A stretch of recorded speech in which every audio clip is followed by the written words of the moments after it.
What's up, guys? I got a fun one going on today. We spent a lot of time, researching things like primitive skills, minimalistic lifestyles, prepping, sustainability, and all that boils down to is being able to do more with less. Anyway, all my research usually ends me up down a rabbit hole that takes me to like tiny homes, or it takes me to like bug out vehicles or little off-grid setups or something like that. So what I thought I would do would be just kind of do like a Shaun with the Wild Adventure vehicle and incorporate all those things. But first, we gotta find a van. So I've checked out everything here locally, checked my local listings. Obviously I've used like Marketplace and Craigslist and that sort of thing. Spent a lot of time searching that. Actually about 2 weeks scrolling through all the different vehicles.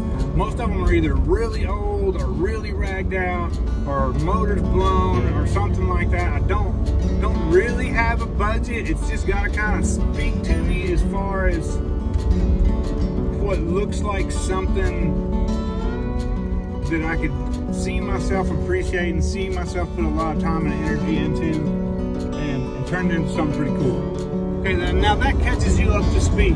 I woke up this morning, there's a brand new listing that almost looks too good to be true. And a lot of times when I find something that looks too good to be true, it's too good to be true. But this thing is in really great shape. The inside's in great shape, the outside's in great shape. It looks about what I'm looking for. With the exception of I really was wanting a 4-wheel drive. It's only 2-wheel drive. But I don't plan to do a lot of off-roading in it. I just like the whole 4-wheel drive aesthetic, the look, which I could do that with a 2-wheel drive. I'm mainly going to use it for a travel and to be like a mobile office. So nonetheless, we're taking a 4-hour drive to Mount Vernon, Indiana, to Bobby Joe's auto sales, and we're gonna give this thing a looking over, and if it looks good, maybe come back with it.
Okay, so that is a done deal.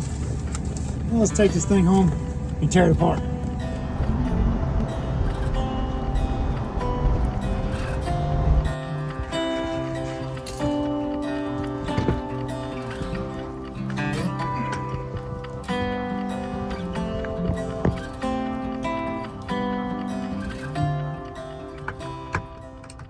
So I'm in the process of starting to gut this van out.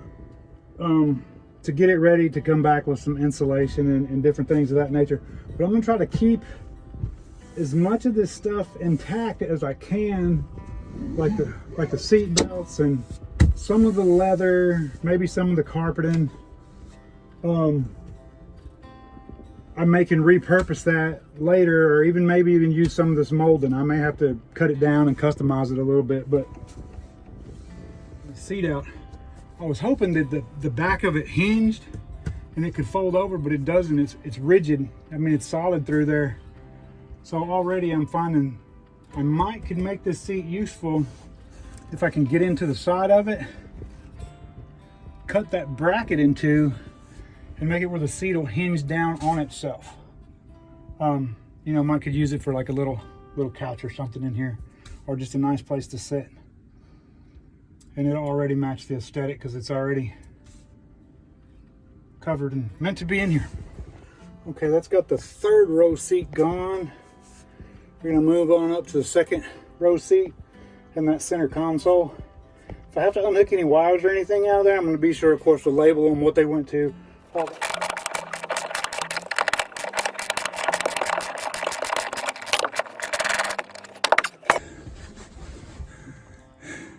Those things are on there.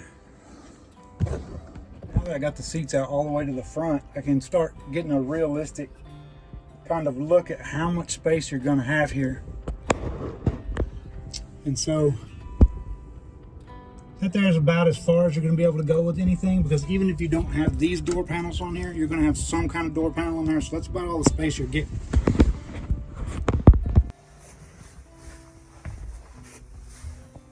To the front line where I've plumbed a little string. If you were going to go with some type of false wall in here, a straight wall, you don't get all the space that there appears to be because of this seat back, and you want to make that comfortable for whoever's riding and leave some room for adjustment. So if you went with a straight wall in here, as good as you're going to get, looks like about 9 foot 3 inches. That's if you want to leave a wall. If you don't want to do a wall and you just rather do some kind of blackout shade or something like that and leave it open, then you know it'll feel more spacious, but you're still only able to use that amount of room. Yes. Making my losses back already. Okay, this thing does have 2 overhead monitors in here. I may try to repurpose those, maybe a front facing camera or a rear facing camera, or maybe integrate them with my GoPros where I can have a monitor in here. I don't know, we'll see what happens. But anyway, they go to this old VHS player. Man, that thing is a dinosaur. Okay, it also looks as if these side panels here can be taken off and give you, you know, maybe 4 inches on either side wider, or probably about that lip right there, I would say. And then you kind of have the same thing going on the other side, because there's some storage over there, of course, for your jack and all that, but we can find a place to put that. But yeah, it looks like you get quite a bit more room going side to side. Okay, here's kind of a first look behind those panels, and just like I thought, there was about that much of a shoulder there. So by taking those panels off, some of these seat belt straps, you stuff insulation up in here, come back over it maybe with a layer of foam and then a layer of the Reflectix, and then, you know, maybe then we won't be out, but just a little bit. So we'll probably gain 3 inches on this side, and then I suspect the other side will be the same way.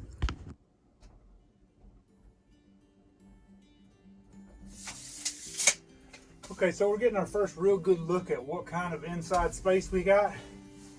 You have, it's about 9 foot 3 lengthwise, and you're going to have about 6 foot of working space crossways by the time you account for the insulation in the walls that you put on.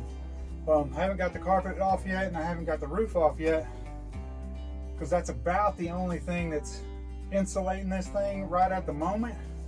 I got a little space heater in here, and it's helping knock the chill out of here, but it's about 14 degrees outside, so I haven't pulled those out yet because that's the only insulation that's left.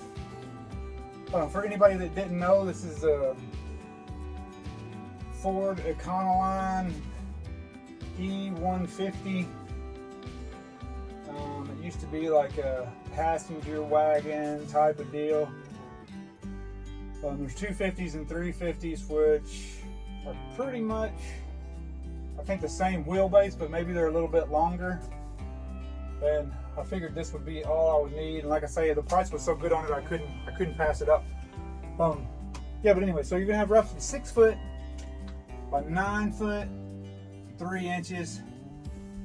Over in this door area here, you know, you're gonna want to leave some of that open, but it still probably could come out to here. Leave the back side of it like a cabinet open where you could just put water containers in there from the outside. That way switching them out is like super easy. But yeah, so think about that. 9 foot 3 by 6 foot. You know, draw up some diagrams or something. I'd love to see what kind of ideas you guys had. If you got any ideas for what I could put in this thing or on this thing, just drop me a message in the comments. And I think that's about all I'm going to do for today.